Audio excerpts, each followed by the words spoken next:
walkway that's outside, and we would take our chairs out and we would play bingo. And people would just be sitting around playing bingo, and it became this whole like the third floor versus the first floor, and who's winning today, and like, just great fun. And we were all seeing each other. We weren't necessarily with one another, but we were seeing one another. And I Right. think that was huge for us. And we were laughing together. Things would be coming up and we'd be laughing. And so she really got us through that first sort of lockdown here in LA, because we would all look forward to Saturday bingo and seeing everyone. So I've been super, super fortunate. For me, the hardest parts are family. Right. Not seeing family, of course, friends, but not seeing family. It has absolutely killed me that my nieces and nephews were home, from college, and 25 minutes away from me, and I didn't get to spend that time with them. My niece is now moving to DC. She got a job. Well, and my nephew's in Oregon back to school, and there were months that I could have been spending that time with them, and I didn't get to. My brother and his wife too, but of course the kids are always the reason we're there. Right. But I didn't get to. I haven't seen my mom and dad in 15 months. Wow. Yeah, and I'm extremely close. If you've seen me talk about them before, I'm extremely close with my mom and dad. I talk to my dad every morning, and I talk to my mom every night. And they're older, they're 77, 78 years old. And I appreciate that I will have a limited amount of time with them. I'm not saying it's tomorrow, but giving up 15 months, not being hugged by my mom in 15 months, not seeing my dad and, his, sort of rough me up on the head, kind of, show me love kind of thing. That's what's become unbearable for me. We do video, and actually this is a very important thing for me to say, Michael Ray. And I don't know if your listeners know about Michael Ray or connected with him on LinkedIn, but Michael Ray and Smile Project Louisville are an incredibly, I think he's a miraculous human with what he's doing, because he is literally selflessly giving love and kindness and seeing people and hearing people. And that is always important, but especially now. But he actually, for my birthday, I was doing a live show on my birthday, and he was on, and he happened to be in Florida. And my parents live in Florida. And he actually drove from the West Coast to the East Coast to spend some time with my parents, socially distanced outside, and video me in. Yeah, he had if you ever watch that episode of Mike Paterano's show from February 5th, I was so overwhelmed. I mean, tears. And even when he was there, crying on the phone, my friend Raquel sent me a screenshot because she was FaceTiming with my mom and dad when Michael got there. And she sent me that picture, and I just, again, and I don't know what it is, but there was something about someone who knew me being there with them closer than I have been able to get in so long that felt so incredible. It was a step closer. And he did that for me out of the goodness of his heart. He literally drove across the state to bring me to my parents. But he's doing that all over, and he's not just doing it in Louisville anymore. He was in Florida, and much of this is out of his own pocket.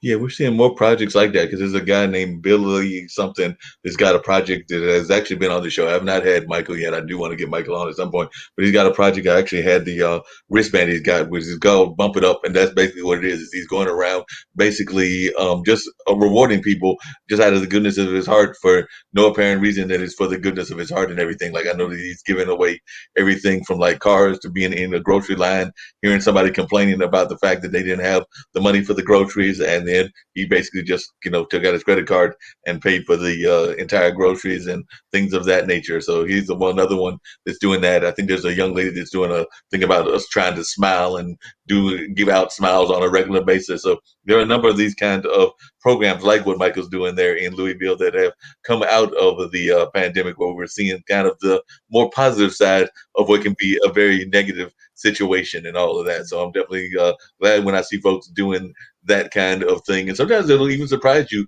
who does it. Because I remember there's a gentleman nearby who's definitely homeless. There's no doubt that he's homeless and everything else, but he's nearby, and there's several restaurants near where I live and everything. But he's oftentimes asking for money and things of that nature. But somehow he got some money of his own, and he actually went in, this maybe a couple of months ago, and actually kind of turned the tables. He actually bought for other people and everything. So, like I said, sometimes you're surprised as to where the kindness will come from. Because I'm sure people were used to seeing him out and doing his thing of asking for the money and trying to get his own support and get his own life together. But he actually came up with a windfall. And I want to say that he even gave some of it to some of the restaurant people, the people that had helped him That when helped he him. needed the Yeah. help. And that's the thing is, if we could be more curious and less judgmental of why he was out there doing what he had to do to survive, you didn't know that he was this fantastic, generous human that was going to get money and turn around and do this. So you never know. So I try to stay very far from judging, and I stay a lot with curious. Right. Because that gets me a lot farther. And this whole idea is there are amazing people around us, just there every day, and you may not know what their struggle is, and you may not know what they're giving to the world. But I am a person who truly believes in the good. I am a reframer. I'm a positivity person, and I have to be, because why else would I want to live in this world? And work to do the things I want to do and desire and intend and expect to do over time, with raising awareness and changing the narrative and making the world a better, safer place for people and having an impact. If I didn't believe that, we're good. No, we definitely is a better world. And the other questions you were wondering about that I did not get to was how you're dealing with COVID in that education space. Because, like I said, thank you. Yes. I probably unintentionally, subconsciously put it off to the side because it's really hard. I didn't go into education for fame. I didn't go into education for money. I could be making a lot more money in a different setting as a speech language pathologist, but I went into it for the kids. And I went into it and I stayed in a neighborhood where those families wouldn't access services, privately. It wouldn't be something they could do in reality without making some huge sacrifice.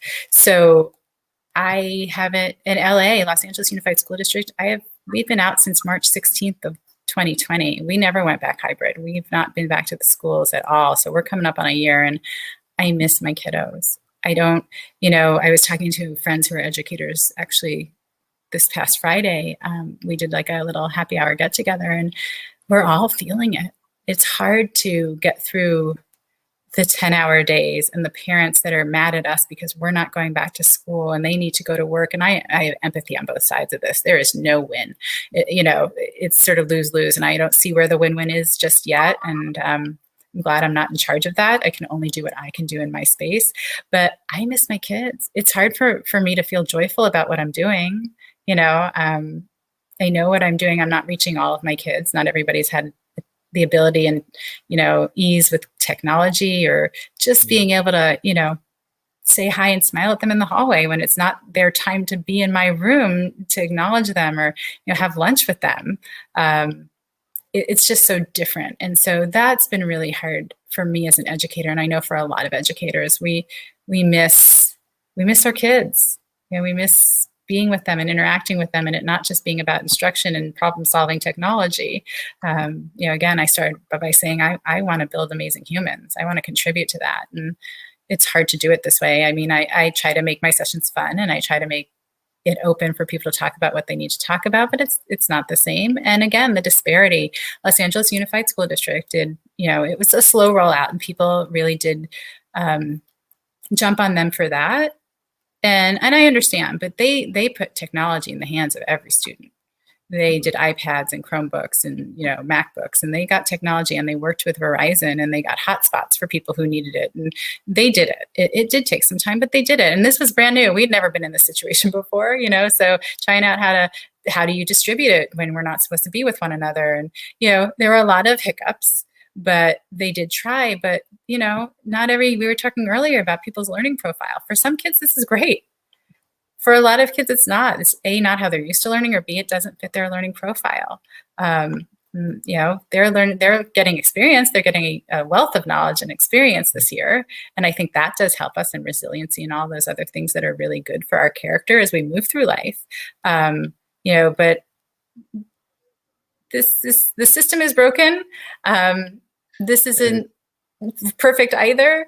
And, for me, I so sad for so many people in terms of, like, my oldest niece was supposed to graduate from Berkeley, May of 2020.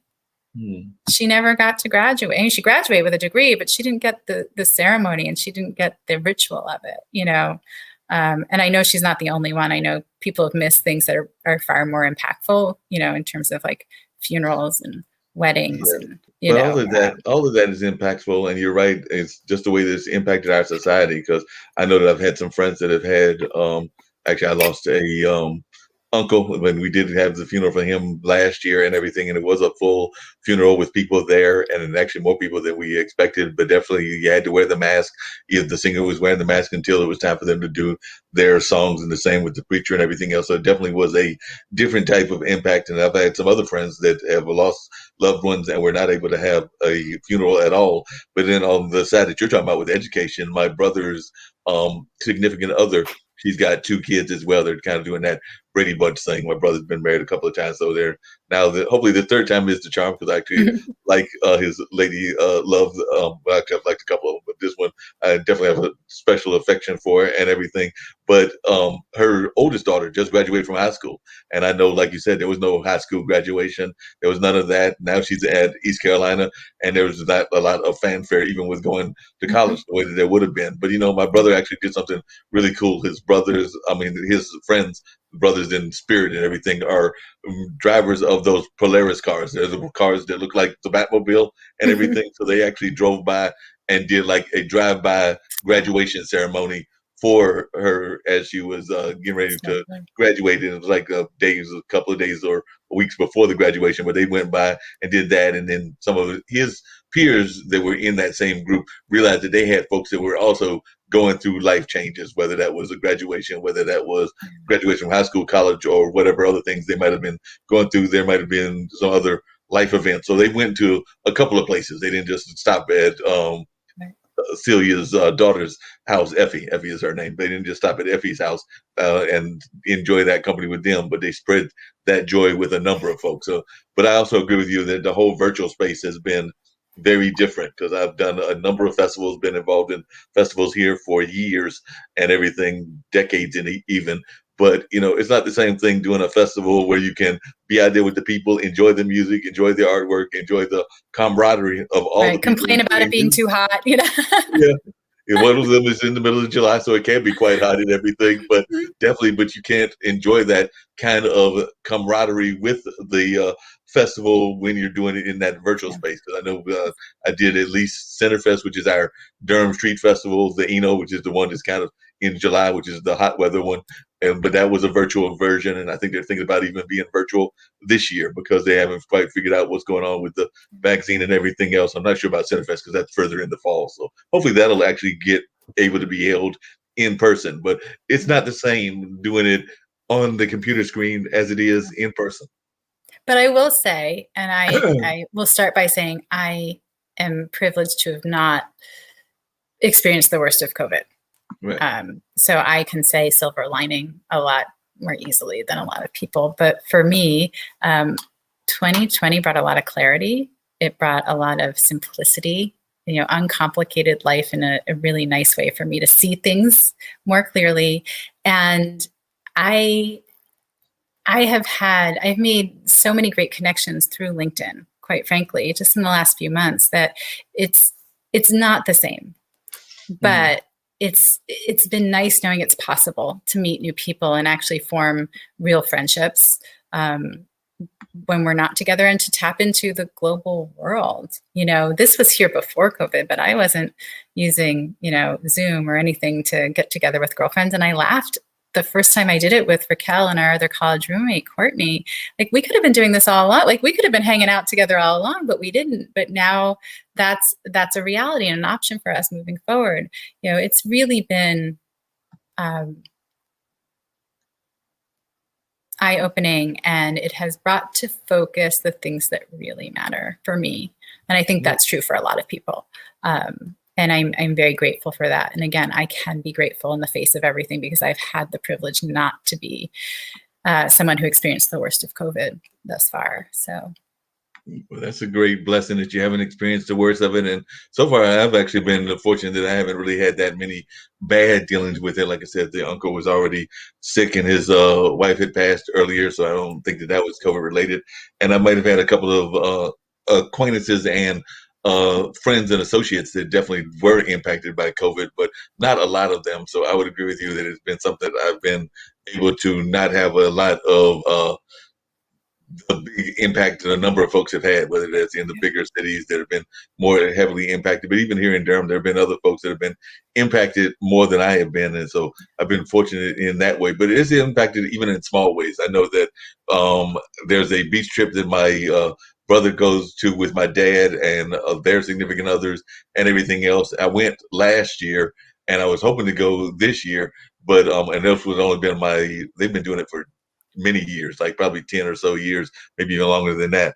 But I've only been twice, once with a now ex-girlfriend and once last year by myself and everything. And I was planning to go this year, but the whole, everybody needed to be in pods. Everybody needed to be in their own individual pods. So I had a conversation with my dad and he was like, is it going to really break your heart if you don't make it this time around? And I was like, would like to make it, but I also understand how y'all are doing everything. So I want to be able to do it. I want to be able to do it again next year. That's really the important part. Yes, it does break my heart on some level, but I want to be able to I want to be safe and be able to do it again next year. COVID's definitely impacted me, but again, I'm a reframer. I'm a look on the bright side. I have to be. I really have to be, or I've suffered from depression my whole life, and it's really easy to end up in that dark hole, especially now. But there have been things, there have been sacrifices, but honestly, at this point, again, because I have the perspective of not having had the worst of it, my sacrifices are really, and I mean, they're my sacrifices. So everybody's experiencing their own thing the way they experience, even if it's not as big as someone else's, because we like to measure, but even if it's not as big as someone else's, people are feeling it. There's no way around it. People are feeling it. And so, yeah, there have been things, but at this point, my sacrifice, if this is what I have to give up to know that my friends and family are remaining healthy, it feels like a very small sacrifice when I put it in the big picture, when I make it, less about me and more about something bigger, than me. I have a friend that can't be vaccinated because of an allergy to a component in the vaccine. There are just a lot of different places where I feel I've turned it into feeling privileged to be able to do the things that I can do to help people around me and keep them safe. Will I appreciate and be grateful for those things that I didn't get to do this year when they come back around, when we are living a more, connected, physically connected life.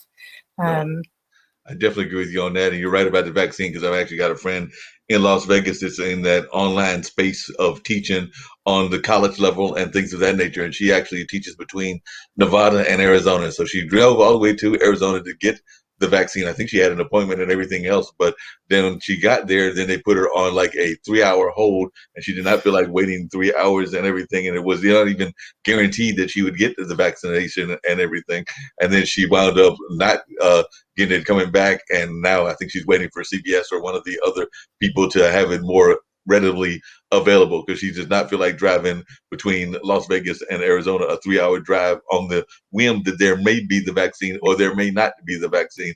And I know she was also telling me that because she's also one of those curiosity people, that she was talking to the folks, and apparently there were a number of ways that the vaccine, because of the shelf life and things of that nature, is actually being tossed aside. So there's a lot of the vaccinations that are out there that are not being used, but they're also will never be used because they're kind of being wasted in a sense and everything. And I know that a lot of that has to do with the science and the shelf life and all of that, but it just seems a shame when you hear these conversations of people that are saying that there are whole barrels and buckets of vaccines that are not being used at all. And then you got folks that can't even get their one that they were supposed to get. Yeah, I actually heard a story of a friend that was in the market. So here in LA, a lot of the I would say like the Save-On pharmacies. I don't know if CVS is doing it yet, but there are Save-On pharmacies in the market. And so this friend of a friend was in the market shopping, and someone came over to them and said, "Would you like to get a vaccine?" And they were sort of like, "What are you serious? What's happening?" But someone had not shown up, and they had the vaccine, and it was going to go bad. And so they walked up to someone and said, do you want it? And they gave it to someone else. So, I hope that more of that is finding ways to get done than us throwing away product. And I know not everybody wants to get vaccinated. Not everyone believes in it, and it's not really about that. That's not the conversation I'm interested in having. I respect your opinion and what you want to do with your body. And and how you have come to your space. But, I've come to my space, and, I have some trepidation. And I think that's just because it's new and different, and you've heard so much. And even though I'm an educated, logical, fact-driven person, you hear enough times that it may not be safe, or there's this, or it's rushed, or, there's a little doubt. But ultimately, I don't. While I have a choice, I don't. When I come to it, I don't have a choice but to take the vaccine.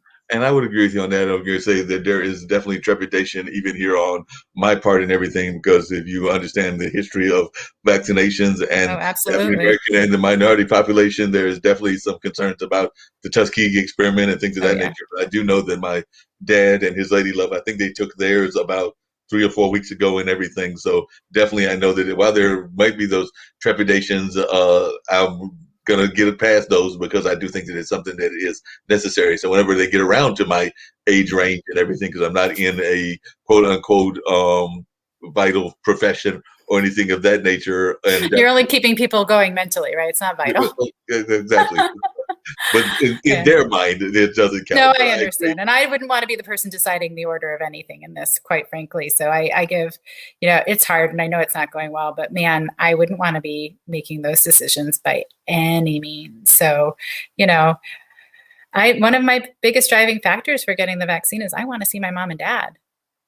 We lost Mark. So now I have Mark's show. Well, anyway, I'm going to continue my thought. So, one of my driving factors for getting the vaccine, despite my trepidation, is that I want to be able to see my mom and dad. I haven't seen them in 15 months. They're older, and I miss my family. I want to be able to spend time with them. And I know that, it sounds so selfishly motivated, and to a degree it is, but in doing that, being able to see my parents and get myself in a place that I can travel, I also have opportunities to help other people and be somewhere where, maybe with the vaccine, I wouldn't have been able to be before, including going back to school. I just kept talking like you were with me.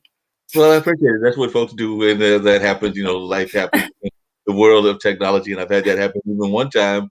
It happened when Tim and Brian were joining me, and they actually did whole routine characters that they do and everything. Yes. It's so funny. This past Saturday, we did another very long show, and at one point, Brian had to, take a bio break, as we call it. And so he's like, "All right, it's yours." And I was like, "Okay, it's mine." Sure. Life happens. You just figure it out.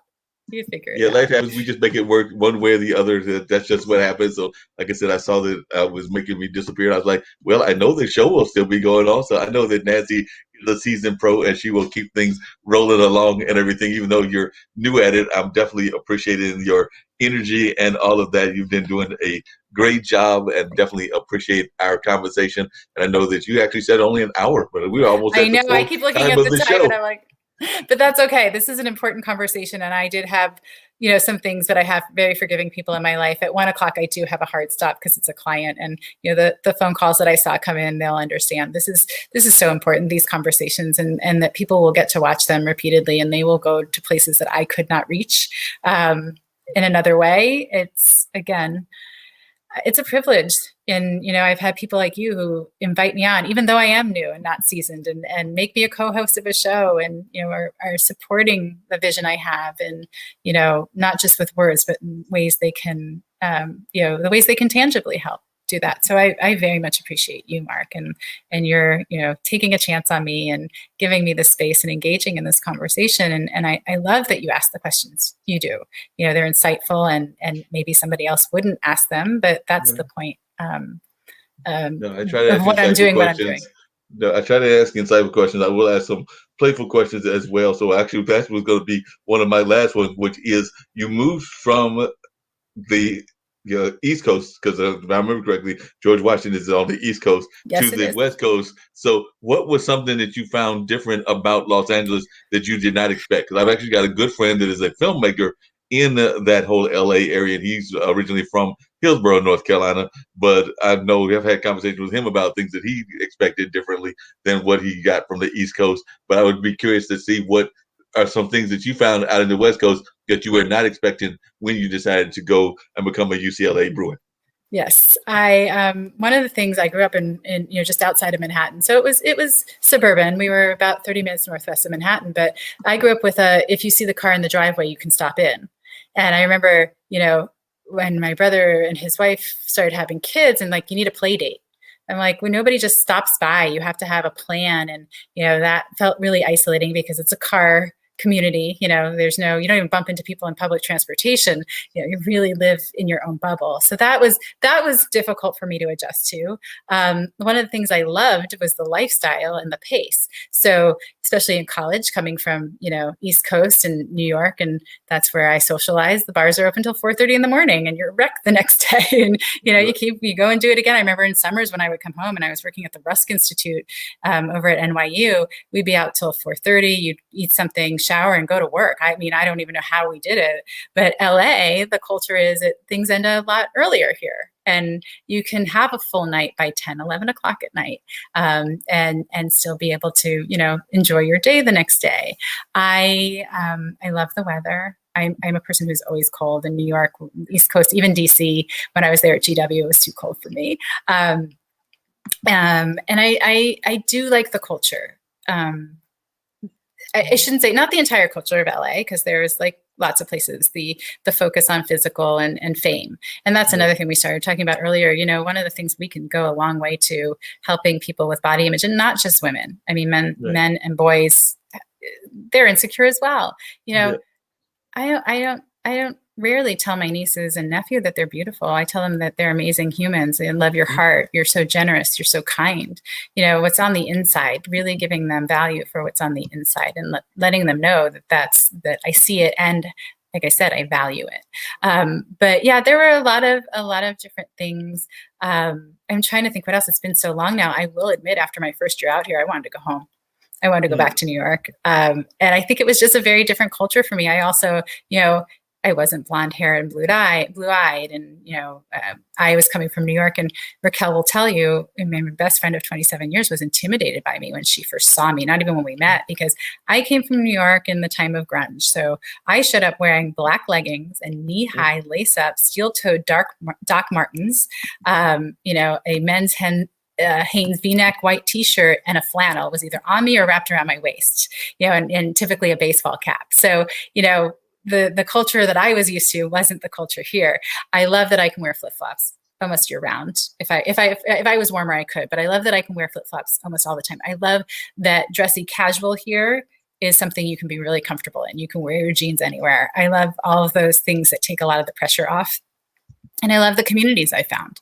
LA is a very, very diverse place with lots of different communities. And so I think one of the beautiful things about it is it may take some time, but there's a place here for everyone. There's a community here for everyone. And I found mine, and I'm so, so very fortunate and grateful for what the universe has guided me toward. And through. So yeah, I mean, it's the other thing that the reason I'm here and stayed here was that my brother lived here with his wife, and then they started having children. And I realized that, when I need the opportunity, need is one of the few times I'll say I need this opportunity to grow up with them and be able to see them for a while. My brother and I literally, our balconies backed up to each other. We were living that close. He would tell me if I could throw the broccoli and make it, I could come over for dinner, that kind of thing. So I was able to see the kids a lot and have a wonderful relationship with them and have family. I was with family. And so that was really big too. So. Yeah, family is very important. I don't know that I'd ever thought of LA as not being like New York. I guess I was always picturing it as being one of those cities that was always up and always was awake and all of that. But now you're telling me that it's totally different, because I was picturing it in the same vibe that I had of LA and everything. And when I visited my friend in Las Vegas, I was not impressed with Las Vegas, because I think that I'm not impressed with a city that's trying to take your money as soon as you get off the airplane. Because like I said, slot machines in the airport. The slots are right there, and I'm going like, wait a minute, this is not for me. And I've actually got family members, including my mom, that has done some things around the gambling and things of that nature, but it's just not me and everything. So I'm going like, I don't know that this is my type of town. I did go to see Drumline, and it was in a small theater area that was outside of the main strip, so it wasn't in the main strip because I didn't do the main strip thing this time around. So I didn't You do might have, Fremont yeah, you might have or gone any to of the the Smith others. Center. It might have been Smith Center if you were I off think the it was the strip. Smith Center. Yeah, yeah. I mean, there's a lot of great culture in Vegas, but the first time I went to Vegas, and I have a dear friend that lives there, and I went home with her from UCLA, and she took me to the strip, and she was so excited. And my first thought was, this is a lot of wasted energy. There's so many lights and everything, but and to be fair, Mark, there are places in LA that go later. There are places that do the after hours for sure. But yeah, a lot of places, yeah. I mean, the last call is the last call, but there's always after hours somewhere. But the other thing is, like, we live in our cars in LA. It's a driving community, so you don't have the walk past the people on the street and bump into somebody on the subway or whatever. All those things that people think New Yorkers are rude. We're just trying to maintain some personal space in a city of a million in a very short bit of land, a very small piece of land. But I think really for me, what it's always been about is finding my community and being close to family. And I could live anywhere if I have those two things. Yeah, and I guess that's one of the things that has always scared me about LA and everything is I am not a driver. I'm doing mass transit thing, and I'm sitting there going like when I talk to my friend Ronnie and a couple of my other friends that are in the Acton and other spaces that are out there in LA, they tell me that the mass transit there is not the best. So, like I said, I don't know how it is in your mind, but I'm sitting there going like, well, I don't have a car. And I don't know that I'll ever have a car. And definitely, if y'all don't even have mass transit or a subway, I could be in deep trouble. Yeah, I spend so much time in my car, or did. It's one of the benefits of COVID is I'm not having to commute. And there's traffic and it's terrible, and they're expanding the metro, but it still doesn't, like, if I wanted to take the metro to work, I'd have to drive to the station. So I'm already in my car, then take the train to where it went, to switch to a train, to get off, to take a bus, to go. It's not Manhattan. It's not, DC. It's not Boston. It's not San Francisco. It's just not, it's a car culture. And I've gotten used to it, but if I could, be commuting on a train, I could actually be getting stuff done. I could be, it would be better and easier and all of that. But what I will say is my commute is when I talk to my mom and dad. So on my way to work in the morning, I talk to my dad. On my way home, I would talk to my mom. So there are things about it that, you find are kind of pretty lovely.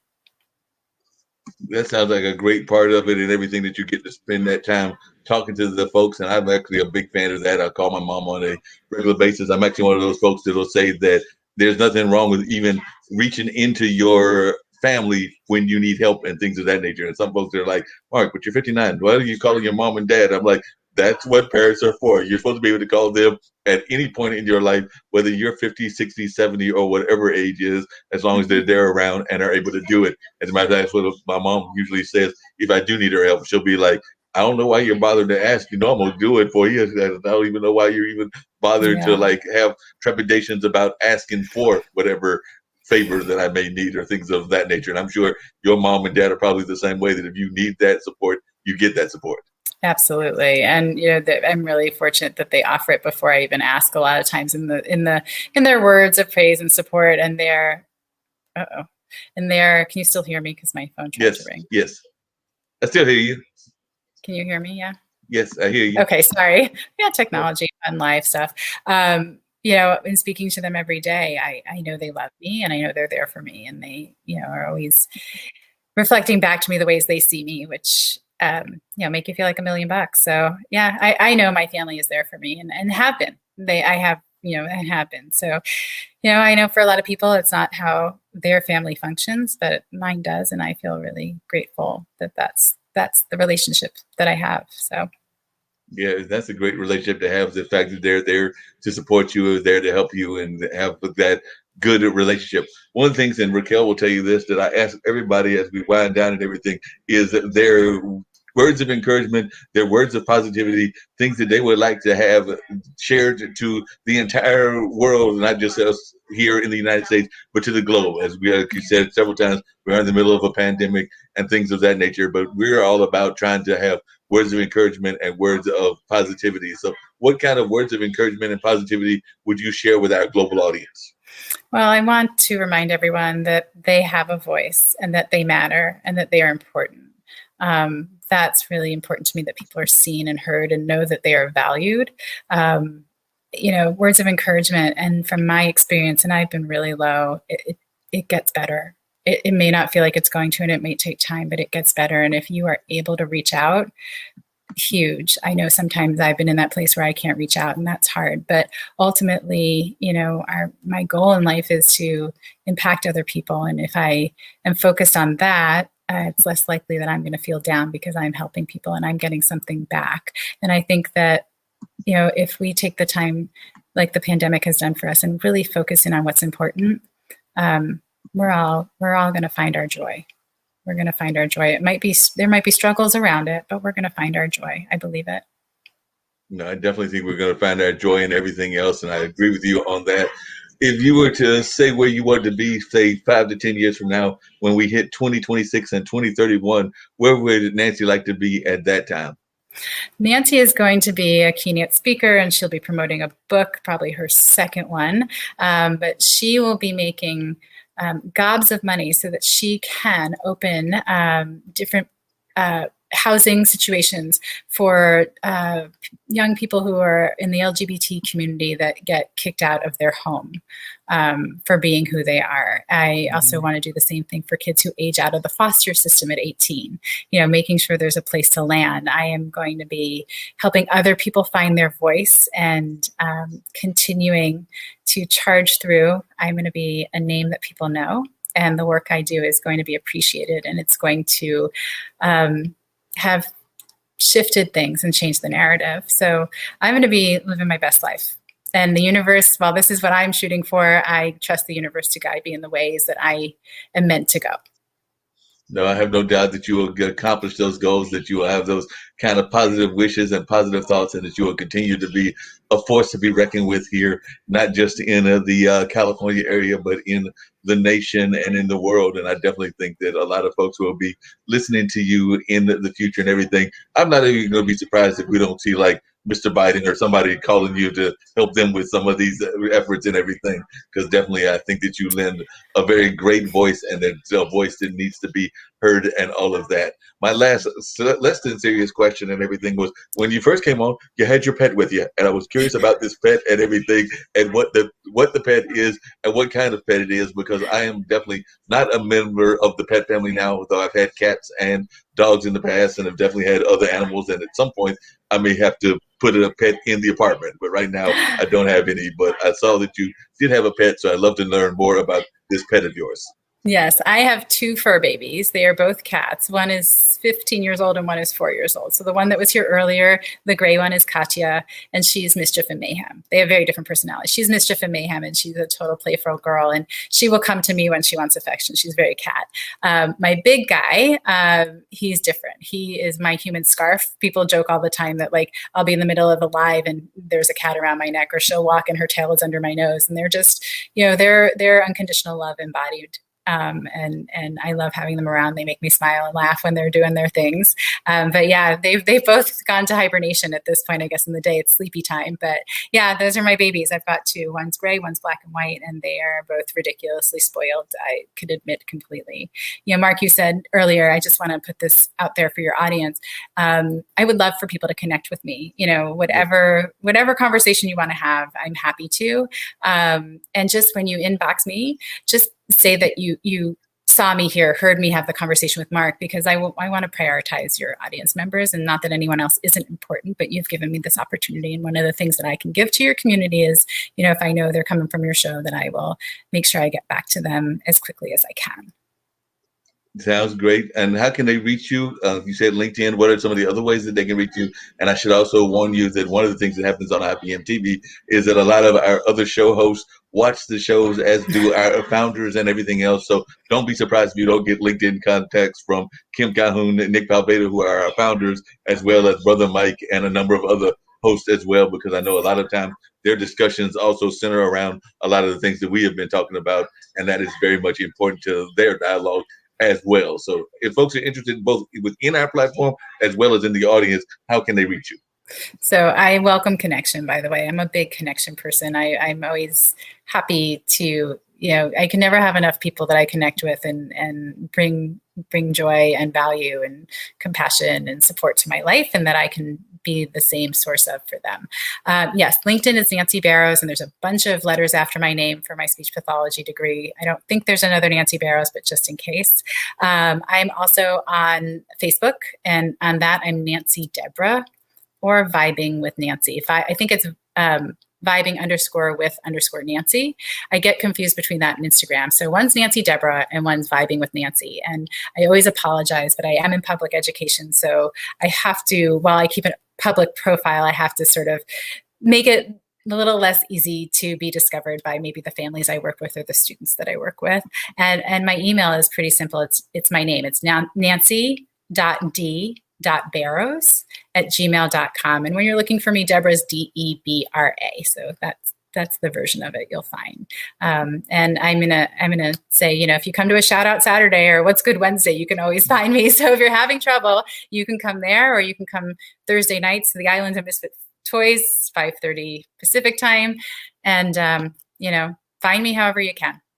Well, definitely, I'll be looking forward to having you come back on. Like I said, you've been an amazing guest, along with your roommate who's been on in the past. And now I've got to find that third roommate and see if they can get them on as well. But definitely, the two of you have been amazing guests, and definitely look forward to having you come back on at another time whenever you're available. And maybe I'll even have you and Raquel on at the same time. And that ought to be really interested in everything. So maybe we'll have the two of y'all on at the same time with all of that chemistry that both of you have and all of that. But definitely, I'm glad that I was able to get you on this time. And like I said, it wound up being the full 2 hours, but it was a wonderful and rich conversation. And I'm definitely glad to consider you, just like I consider Brian and Tim to be part of my family of folks and everything. I definitely consider you to be part of that as well. So I have a great deal of respect for you, just like I do for Raquel and for a number of other folks that I have met through LinkedIn. So definitely, I consider you to be a very special person in my life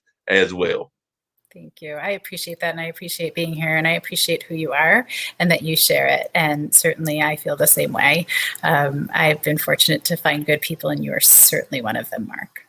Thank you. I appreciate that. So I'm going to bring up a couple of our other shows, including Mind Closet, which airs on Friday, and then let Nancy go and have that 1 o'clock appointment, which is in about 2 minutes from now. 2 minutes, yes. I'll switch to therapy brain. I'm good at it. All right.